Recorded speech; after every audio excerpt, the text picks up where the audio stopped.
Olá, boa noite, seja bem-vindo, seja bem-vinda a mais um Horizonte Debate. Como sempre digo, e quando os temas são importantes, falamos hoje sobre algo polêmico, a crise político-econômica que vem atingindo vários países da América do Sul. Como o Horizonte Debate, ele é o melhor programa de debates da TV aberta de Minas, e eu já estou pensando no Enem de 2020. Chama o filhote que está no segundo ano do ensino médio, que vai tentar a prova no ano que vem, porque tenho certeza que o que a gente vai conversar sobre Equador, Peru, Bolívia, Chile, Venezuela, Paraguai e Argentina, eu tenho certeza que vai valer para a prova do ano que vem.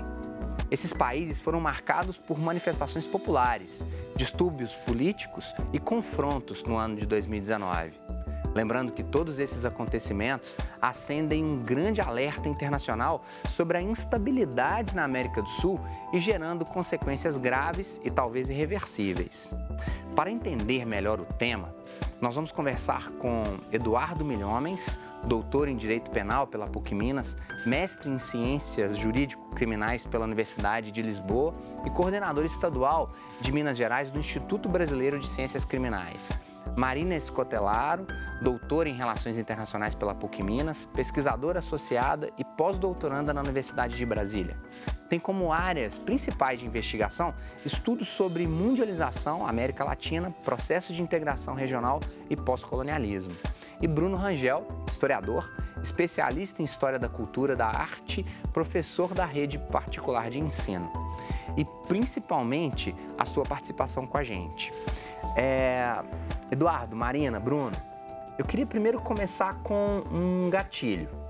A gente sabe que isso foi a gota para entornar o copo. O equivalente a 20 centavos de real, Bruno.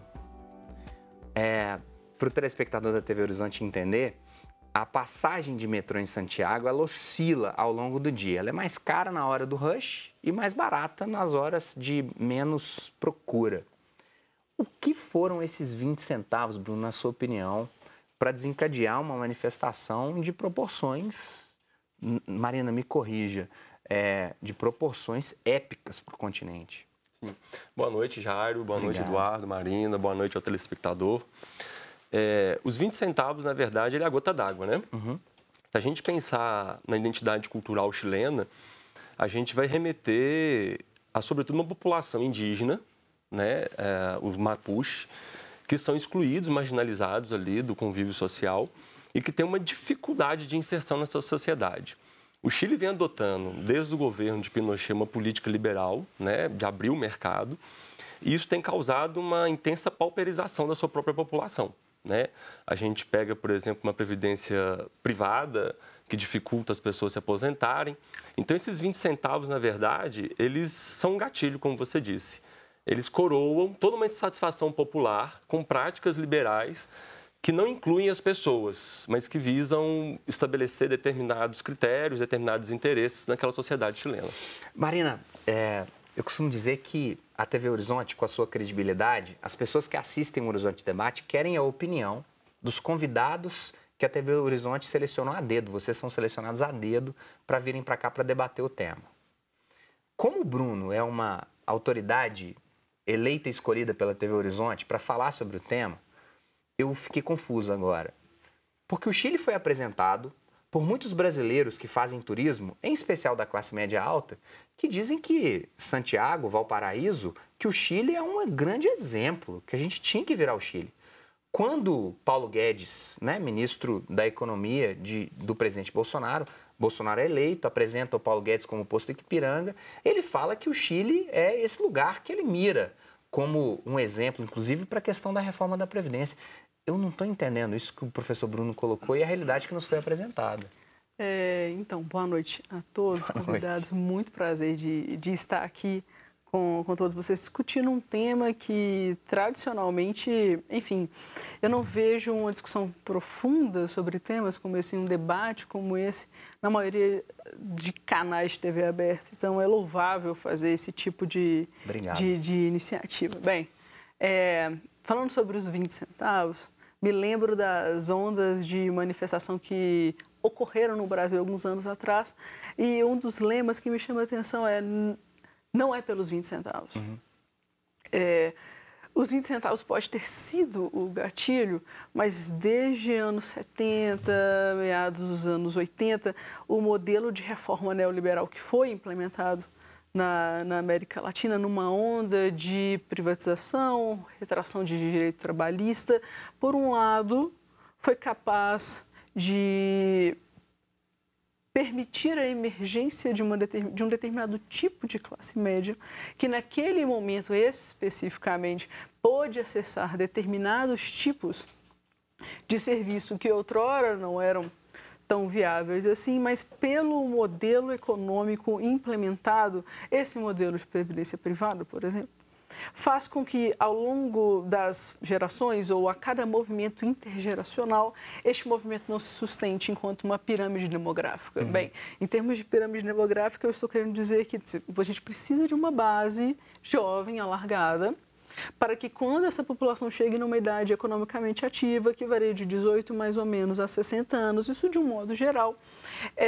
esse recurso gerado dentro desse escopo da população seja capaz tanto de alimentar os jovens e suprir as necessidades da população com idades a mais de 60 anos.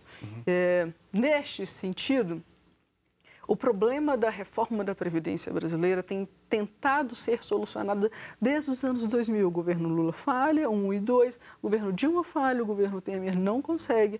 E com a entrada de um modelo de governo que eu não sei se eu consigo considerar de direita, porque o meu modelo de direita, e eu acho, enfim, eu não tenho uma posição partidária necessariamente favorável, ao contrário a qualquer tipo de projeto político, porque é um projeto de sociedade, ele não foi capaz, em alguma medida, de aprender com os erros da história. E é essa que é a minha perspectiva. Eu vou voltar daqui a pouquinho nessa definição de direita, Marina. Vou voltar daqui a pouquinho nisso. Eduardo, na tessitura desse processo, é massa perceber aquilo que o professor Bruno coloca. E aí o meu questionamento, assim, os indivíduos de classe média que foram a Santiago passear, a forma com que a propaganda foi feita do Chile no início do ano, dizendo que, olha, esse é o modelo que a gente tem que seguir. E aí é massa como que Bruno e Marina colocam. Senhor Eduardo, o Chile, ele reprimiu, matou 20, né? Se fizermos uma proporção, estamos falando de muita gente que poderia ter morrido em 2013, eu estou fazendo essa comparação. Fizeram um estudo até da questão da munição que não é letal, utilizada pela polícia do Chile, e na munição tem apenas 20% de borracha, o resto é chumbo mesmo. Gente que morreu, gente que ficou cega, gente que machucou. Até que ponto as pessoas podem ir para a rua e não ser crime protestar, Eduardo? Um dos direitos e garantias fundamentais que a democracia, e não só a democracia, como a política exerceu, é exatamente o direito de livre manifestação. Livre pensamento, livre manifestação, desde que não atinja o outro, desde que não tente eliminar o outro. É muito preocupante quando a gente vê essas questões, essa polarização que existe entre um e outro, é que hoje o que apanha, você se conforta com aquele que está batendo. Mas a gente sabe que na história, nem sempre, um dia você está ali na rua, outro dia apanhando, e outro dia você está do outro lado atirando ou batendo. Esse é um balanço democrático e mesmo político que a gente ainda no Brasil ainda não entendemos dessa situação. A gente ainda é uma democracia, ainda um jogo político ainda muito Jovem, carente. A gente tem uma necessidade, a gente ainda não sabe usar, a gente ainda não se organizou como sociedade civil. A gente não sabe o poder que a gente tem de manifestação. E isso foi, em 2013, um teste. A gente começou ali com 13 centavos e aquilo tomou uma proporção. E muitas vezes aquilo sai, e realmente, quando você está instigando uma população, você muitas vezes não consegue levantar uma bandeira.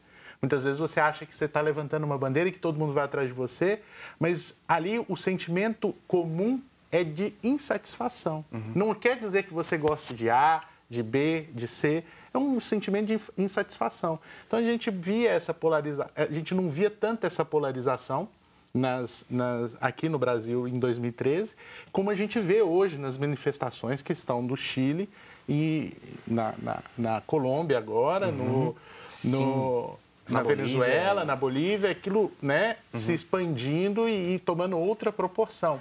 Por quê? Existem grupos que realmente pegam aquilo e se aproveitam daquela situação que pode gerar, aí sim, que eu acredito que seja um problema, uma dissociação da política.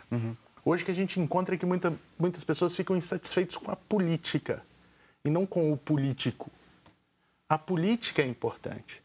Sem política, a gente não consegue ver o ser humano de forma diferente. É na política que a gente encontra os dizeres do que é o diferente, do que é o comum, o que não é. Perfeito. Se você pensa com ofensa, você não avança. Eu acho que é isso que o professor Eduardo estava colocando aqui agora. Se você acha que é quebrando tudo, tem que fechar tudo, tem que acabar com o STF, tem que acabar com o Congresso, se você acha que é assim que resolve, desculpa, na minha opinião, você está pensando com ofensa. Daqui a pouquinho a gente volta.